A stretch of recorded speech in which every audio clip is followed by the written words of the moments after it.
Je rencontre une belle qui dormait le... Excuse-moi de vous déranger, mais il y a un petit problème. Le musée vient de fermer. C'est pas possible, ils peuvent pas nous avoir oubliés. Bah, apparemment si. Normalement, ils font une ronde, on n'enferme pas les gens comme ça. Je comprends pas non plus. Ah, il faut absolument trouver le moyen de sortir d'ici, hein.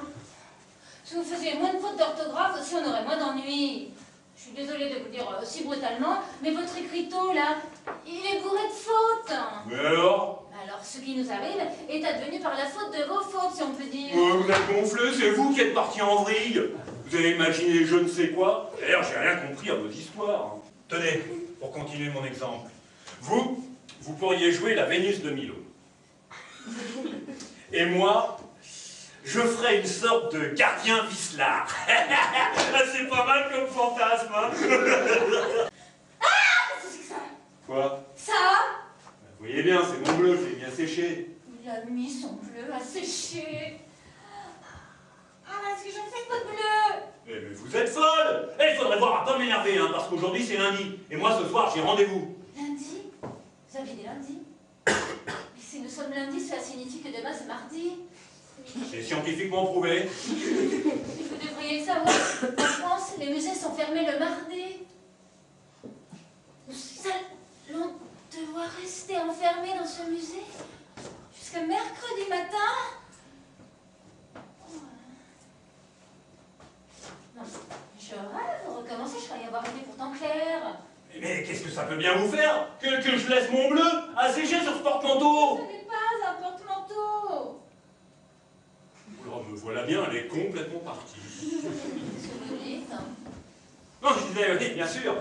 On voit tout de suite que ce n'est pas un porte-manteau, mais plutôt ou bien Une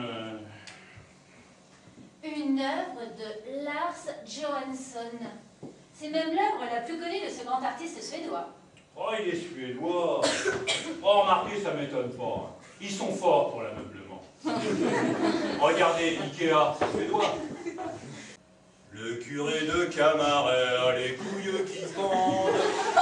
Le curé de Camaret a les couilles qui pendent. Et quand il s'assoit dessus, elle lui rentre dans le... Tiens, je vois plutôt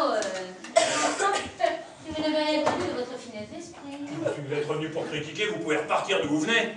Moi, j'apprécie votre sens et l'hospitalité. Attention, encore une remarque de ce genre et je vous fous dehors.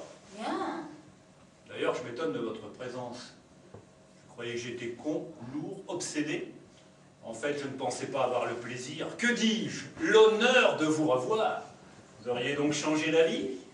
À vrai dire, j'étais en train de contempler une œuvre de Van Peng. Oh, laissez-moi deviner.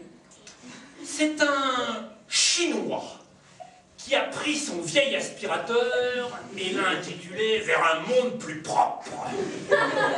C'est un peintre. Il peint de grandes toiles blanches et il y place un trait noir unique. Et après, on vient nous dire que la Chine se développe. Je vois pas le rapport. Ah ben, si on savait que les peintres chinois n'ont même pas la couleur, quelle misère! C'est un choix. Comment vous expliquer? Il le fait exprès, c'est sa façon de peindre.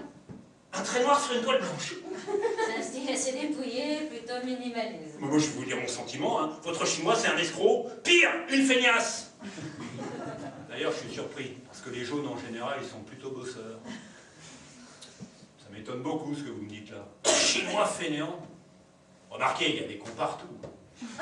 C'est justement ce que j'étais en train de me dire. J'espère que personne ne lui achète ses toiles. Faut pas être complice d'une telle combine. Oh, une toile de Van Peng, ça reste très abordable. Entre 100 et 200 000 euros. Pour un trait noir sur une toile blanche, vous déconnez? Non, pas du tout. Ouh, bah moi, je vais arrêter d'installer des chaudières et de réparer des robinets. Je vais faire des traits noirs sur des toiles blanches. Je les vendrai, allez, 50 000 euros. Je casse les prix. Je fais 50% moins cher que les Chinois.